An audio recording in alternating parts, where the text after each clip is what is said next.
La protagonista de la historia de hoy es Silvia Meraz Moreno.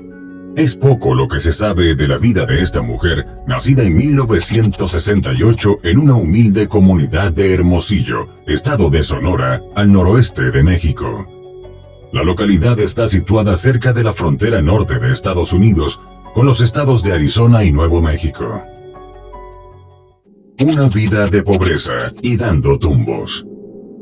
Pese a que vivía en uno de los 10 estados más prósperos de México, Silvia formaba parte de una familia sumida en un estado de absoluta pobreza. Se desconocen las circunstancias, pero en 1984 se encontraba en el poblado de Miguel Alemán, en el mismo estado de Sonora. Allí, a los 16 años, dio a luz a su primer hijo, Ramón Omar Palacios Alemán, de cuyo padre nada se sabe. Unos años más tarde, en 1991, Silvia, junto a su hijo, que para ese momento rondaba los 7 años, se trasladó unos 250 kilómetros al norte de Sonora, hasta el municipio de Nacosari de García. Durante muchos años, esta había sido una región próspera, sustentada sobre la actividad minera del cobre. Quizá ese sueño de fortuna y progreso fue lo que atrajo a Silvia a ese sitio, pero la situación de esta mujer no era la más ventajosa, ni siquiera para aprovechar las oportunidades de una buena zona. Silvia se instaló a las afueras de la localidad, en un barrio conocido como El Asilo, junto a su primer esposo, un hombre llamado Martín Barón López, de quien tampoco se dieron a conocer mayores datos. Lo que sí se sabe es que de esta unión nacieron Martín Iván, Francisca Magdalena y Georgina Guadalupe. Todos llevaban los apellidos Barón Meraz. Con cierta diferencia de tiempo en relación con sus hermanos, en 1997 nació la última de los hijos de Silvia, a quien llamaron Silvia Yajaira, de quien distintas fuentes reflejan que nunca se dieron a conocer sus apellidos. Hacia el año 2009, la familia, a la cual se sumó el padre de Silvia, Cipriano Meraz, continuaba siendo extremadamente pobre. La zona donde se habían asentado eran unos terrenos baldíos a los márgenes del municipio, en condiciones realmente precarias. En ese lugar construyeron unas casas de láminas de metal y maderas sacadas de los botaderos de basura, en las que no disponían de servicio de agua ni electricidad y mucho menos infraestructura sanitaria. Los perros se encargaban de la seguridad de la familia y sus escasas posesiones. El acceso a la educación era limitado y el entorno en el que crecieron los hijos de Silvia no ofreció oportunidad alguna de desarrollo. Ninguno de los miembros de la familia contaba con un trabajo estable. Los hombres eran pepenadores, como se llama en México a las personas que se dedican a hurgar en los centros de recolección de desechos. En esos lugares buscan entre los desperdicios papel, cartón, metales y cualquier otro material reciclable que después venden a intermediarios o directamente a las plantas procesadoras, obteniendo unos precarios ingresos para sostener a sus familias. Entretanto, las mujeres de este grupo familiar se quedaban en casa, ocupándose de las labores domésticas. No obstante, algunas personas de la zona afirmaban que muchos hombres visitaban la destartalada casucha, por lo que se especuló que posiblemente las mujeres eran trabajadoras sexuales, pero fue una especulación que no pudo ser confirmada por los cuerpos policiales. Los vecinos y autoridades tenían conocimiento de la deplorable situación de esta familia, por lo que en más de una oportunidad fueron incluidos en los programas de asistencia social del gobierno local, que les proveía de algunos alimentos, asistencia médica y ropa. También los miembros de la Junta de la Iglesia del Sagrado Corazón realizaron colectas para ayudar a la familia con donativos de alimentos y los invitaron para unirse a la congregación, pero Silvia y su familia, si bien agradecían la ayuda, se negaban a integrarse a la feligresía. En algún punto de esos años, Silvia y Martín se separaron, pero no había pasado mucho tiempo cuando la mujer encontró una nueva pareja a la que se unió en concubinato. Se trataba de Eduardo Sánchez Urrieta, un hombre 5 años menor que ella, originario del estado de Veracruz, quien había llegado a Nacozari con su hijo menor de edad, producto de una relación anterior. El pequeño se llamaba Martín Ríos Chaparro, pero todos lo conocían como Tete. Con la esperanza puesta en una santa. Es probable que debido a la impotencia por las precarias condiciones en las que vivían, Silvia haya buscado ayuda en la religión, pero no en la Iglesia Católica, que tantas veces había auxiliado a su familia, sino en una figura venerada en México por personas de todos los estratos sociales y ocupaciones, algunos desesperados que ven en ella su última esperanza. Se trata de la Santa Muerte. El culto a la Santa Muerte, a quien los devotos se refieren también como la Niña Blanca, Flaquita, Huesuda o Madre, entre otros apelativos coloquiales, tiene sus raíces en la época prehispánica, cuando pobladores originarios mexicanos como aztecas y mayas tenían sus propios dioses de la muerte. Como en muchos otros casos, estas creencias ancestrales casi desaparecieron con la llegada de los colonizadores.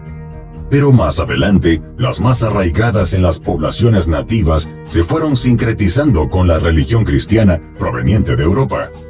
Es así como la figura esquelética de la muerte comienza a aparecer vestida con túnicas y portando una guadaña.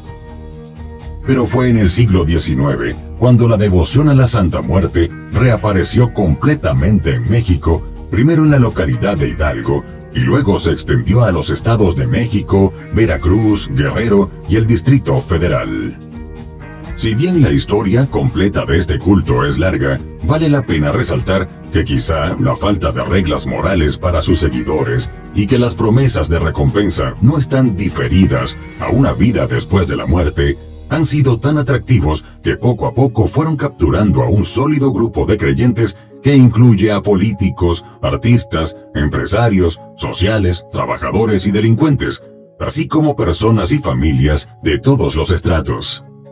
A la Santa Muerte se le representa como una calavera, generalmente cubierta con una túnica suelta que puede variar de colores según el tipo de favor que se le solicita, tales como salud, protección, justicia, abundancia y otros.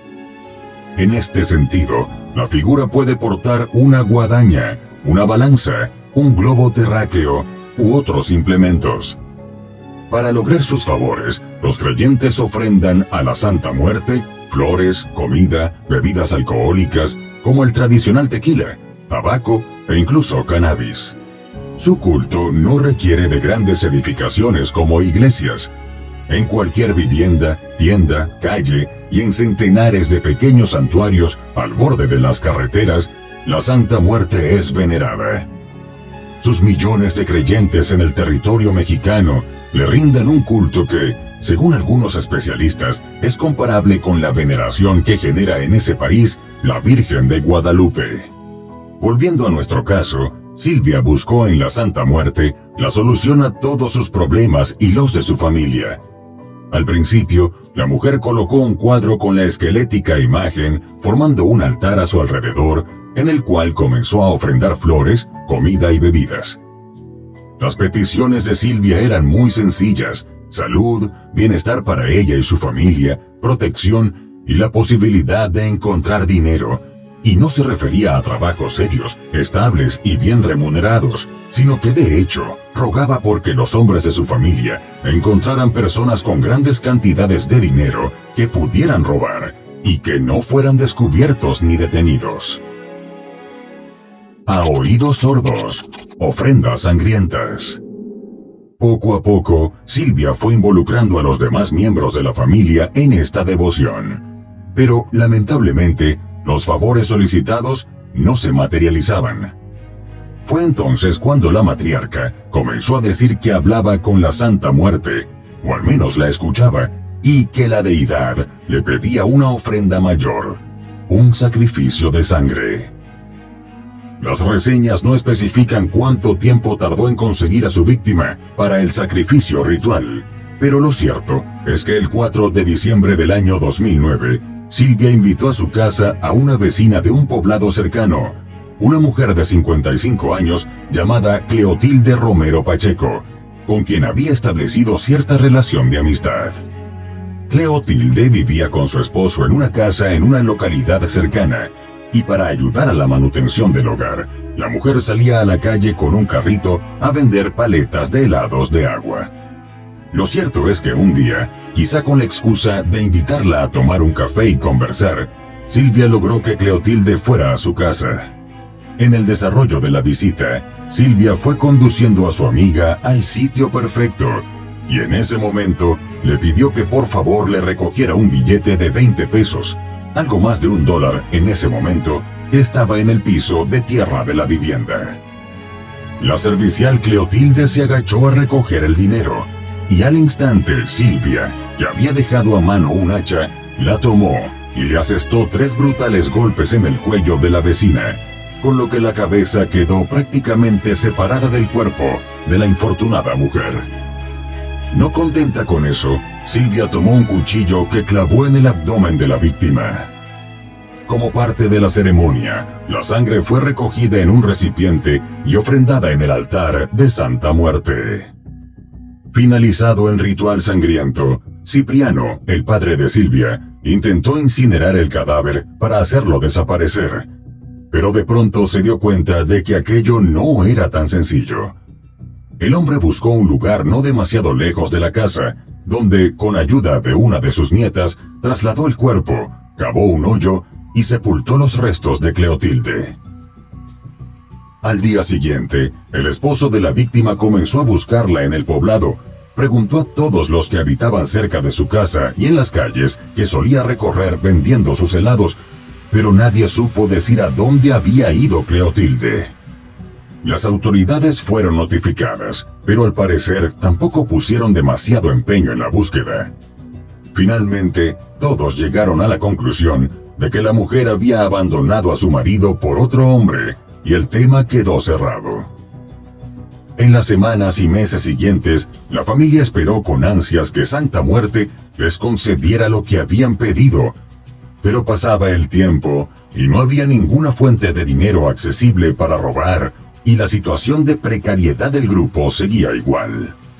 Fue cuando Silvia, apoyada por sus hijas, afirmó que había vuelto a hablar con la santa, y ésta pedía más sangre, pero la misma debía provenir de un niño. Contrario a lo que podría pensarse, encontrar una víctima para cumplir con esta solicitud les resultó más fácil. El elegido fue el pequeño Tete, el hijo de Eduardo Sánchez, el concubino de Silvia y por tanto, hijastro de la mujer. El 23 de julio de 2010 fue la fecha acordada para sacrificar al pequeño Tete, de apenas 10 años. Antes de comenzar la ceremonia de ofrenda, Silvia le dio licor en grandes cantidades al menor. Según afirmó más tarde, su objetivo era que Tete se embriagara hasta el punto de quedar sin sentido para que no sufriera, y finalmente lo consiguió. Cuando el niño estuvo inconsciente, Silvia lo tomó en sus brazos y su hija menor, Silvia Yajaira, que en aquel momento contaba con solo 13 años, fue la encargada de realizar el sacrificio. La chica cortó el cuello y las muñecas del pequeño, pero además hundió el cuchillo en su cuerpo unas 30 veces. Al igual que en el caso de Cleotilde, la sangre de Tete fue recogida en un cuenco y presentada ante el altar de Santa Muerte, para luego ser vertida alrededor de la vivienda. Una vez finalizada la ceremonia, el cuerpo del niño fue abandonado en un arroyo cercano. Para mantener las apariencias, se hizo una denuncia por la supuesta desaparición del menor ante las autoridades, pero obviamente la familia no hizo mayor presión y la policía tampoco daba mucha prioridad a estas denuncias en zonas tan precarias, por lo que el caso no avanzó. Nuevamente, Silvia y los demás miembros de la familia estaban ansiosos a la espera de los favores que concedería Santa Muerte. Los hombres salían a la calle en busca de oportunidades para obtener el solicitado dinero fácil y seguro, mientras que las mujeres, dirigidas por la matriarca, continuaban rindiendo culto a la cadavérica imagen, seguras de que ella las escucharía. Sin embargo, con el paso del tiempo, los hombres no tuvieron otra cosa que hacer más que regresar a sus labores de recolectar desechos reciclables para sobrevivir. Pero Silvia no se daba por vencida. Estaba segura de que su devoción a la Santa Muerte terminaría por ser recompensada. En cierto punto, la mujer anunció que ella y sus hijas habían conversado con la deidad, quien según ellas les había dicho que quería más sangre, y nuevamente pedía que fuera de un niño. Fue así como a principios de marzo de 2012, Silvia decidió que ofrendarían a la tercera víctima, y el elegido fue Jesús Octavio Martínez Llanes. El pequeño de 10 años era el hijo adoptivo de Martín Iván, el segundo hijo varón de Silvia, es decir, lo más cercano a un nieto para la perturbada mujer. No hay precisión en cuanto a la fecha, pero se conoció que, al igual que con la anterior víctima, Jesús Octavio fue emborrachado hasta perder la conciencia.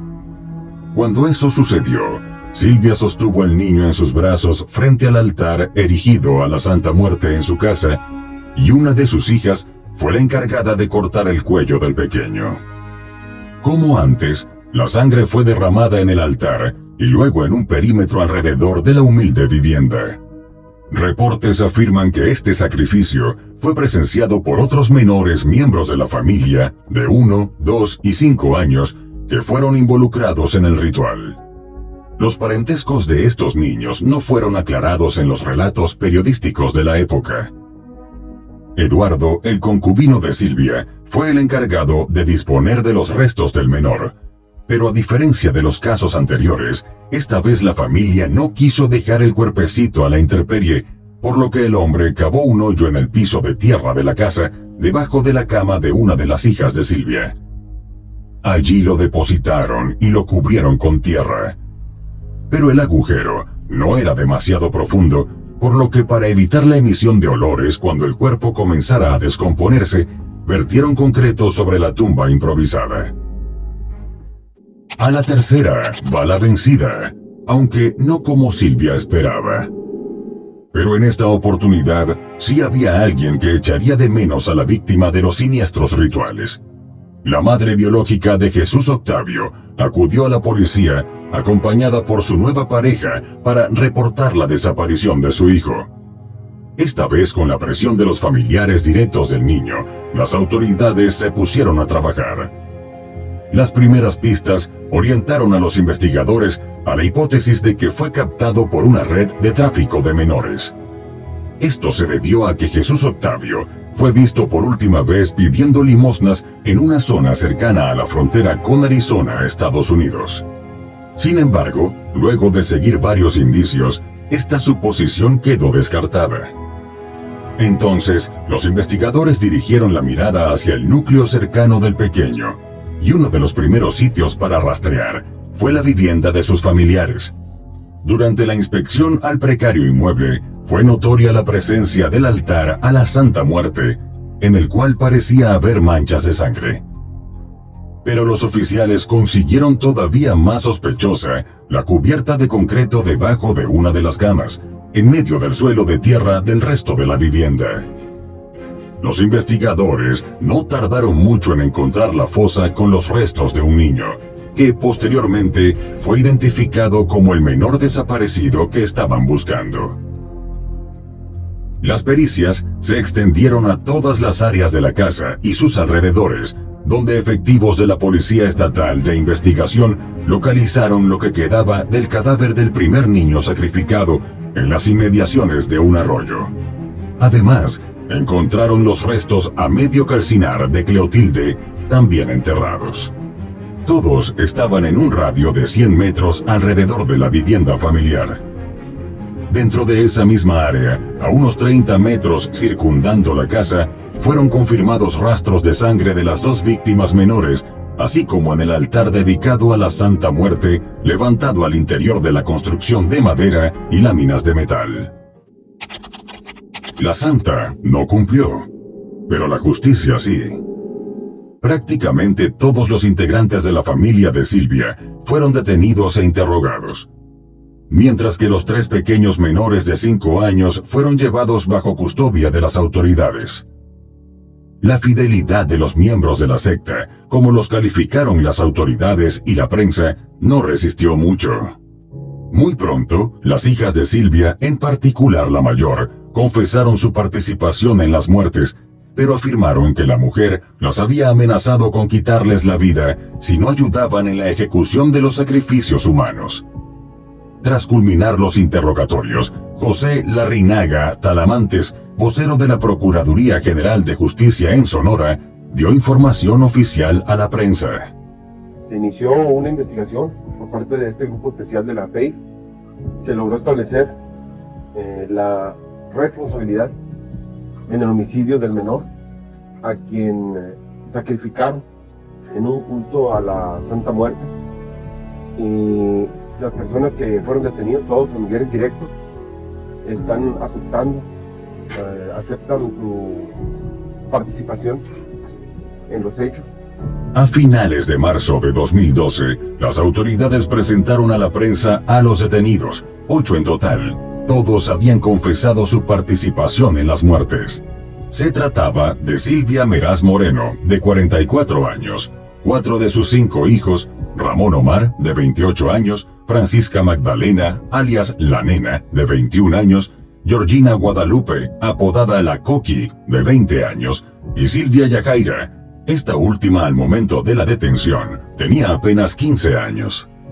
También fue arrestado Eduardo Sánchez, de 39 años, el concubino de Silvia y padre de la segunda víctima, quien afirmó que no sabía que el niño que estaban sacrificando era su hijo, al que creía desaparecido. Adicionalmente apresaron a Cipriano Meraz, de 83 años, padre de la mente maestra tras los horrendos crímenes, y Zoila Ada Santa Cruz Iriqui, de 45, nuera de Silvia. Los detenidos salvaron la responsabilidad en el caso de Martín Iván, hijo de Silvia y padre de la tercera víctima. Los medios de comunicación en aquel momento tuvieron acceso a las declaraciones de los indiciados, que fueron, por decirlo menos, confusas. Dijera la verdad y simplemente la verdad. Yo con los otros niños no me voy a involucrar. Mi versión es exactamente que con el señor así, porque cuando ella se halló los primeros cuadros la primera vez, así estuvo, que ya se los hallaron tirados y se los trajo. Pero de que hacemos culto y satánico y todo eso que nos están acusando, eso no es cierto. De los niños sí es cierto, en uno nomás le ayudé a ella. Y además no. ¿Qué es que hacías? No, pues ahí ese sí porque lo llamaron y a ella sí le ayudé yo. Pero ahí nomás, oiga, en el otro ya fue ella y la otra niña. Por tontería, oiga, pues que no valen madre. No, pues no. Era cosa que nos pusimos de acuerdo todas. ¿Pero para qué? ¿Qué pensaba cuando...? Esas ya son suposiciones que nos hicieron decir a hueso. Ya no voy a decir nada yo. Me di cuenta ya con el último chamaquito que mataron. ¿Quién lo mataba directamente? O sea, mi mamá le mandaba a matar eso, según eso, todo eso. Pues no sé, por lo que le pedía la muerte, todo eso. ¿Pero quién lo mataba directamente? Pues ella y mi hermana y la hermana menor, la más chiquita, también mató uno, dice. ¿Cómo lo mataban? Pues no sé, la verdad nunca me platicaron.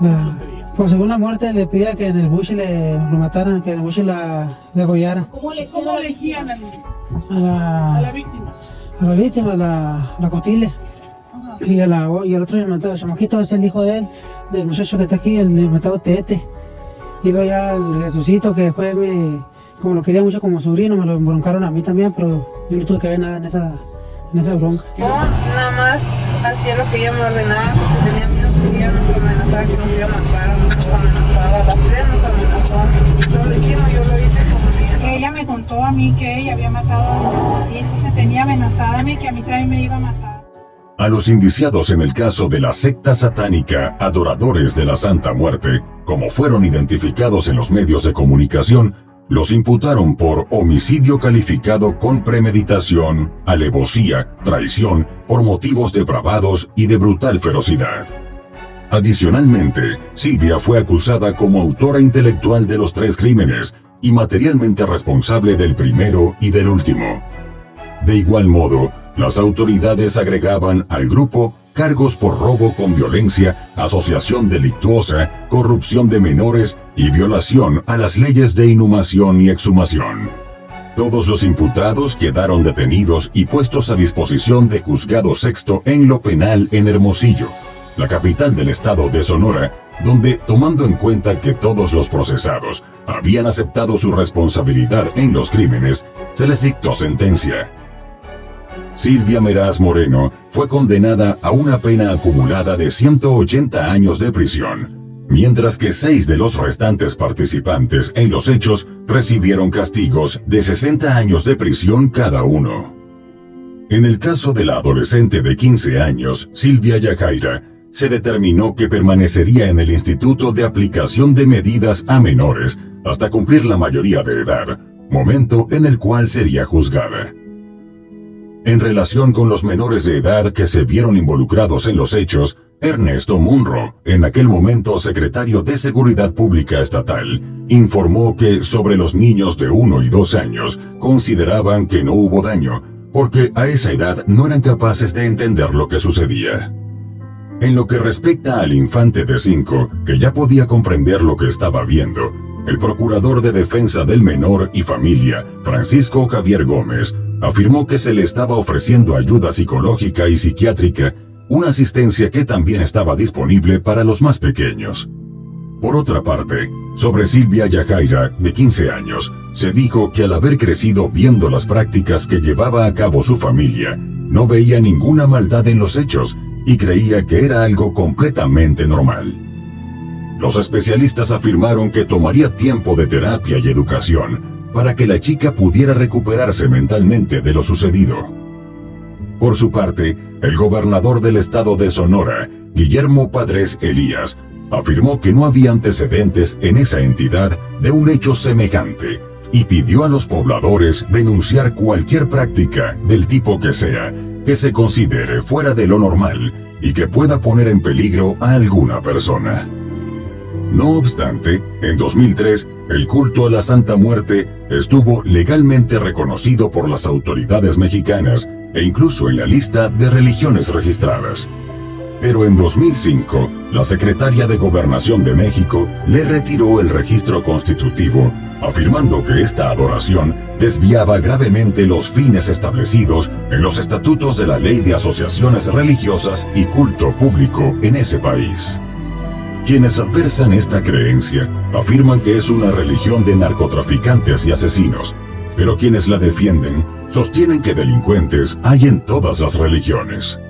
Pese a esto, según una nota publicada en la página Gaceta UNAM, órgano divulgativo de la Universidad Nacional Autónoma de México, el de la Santa Muerte es en la actualidad el movimiento religioso de más rápido crecimiento, no solo en México, sino en el continente americano, desde Canadá hasta Chile. Obviamente, en México tiene una presencia sólida, pero también en países como Guatemala, Honduras y El Salvador, extendiéndose su popularidad en Colombia, Ecuador, Perú y Brasil.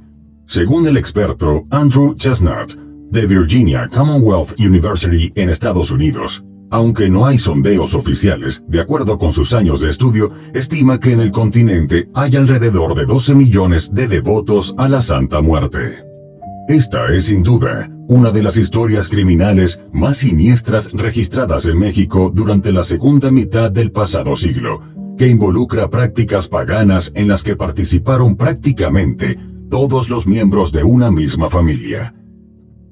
Contrario a figuras como la Catrina, por ejemplo, que constituyen íconos de la cultura popular con los que suele representarse el vínculo de los vivos con el mundo de los muertos, en este caso en particular, los sacrificios humanos son un factor perturbador muy alejado de las tradiciones y de la profunda fe cristiana del pueblo mexicano.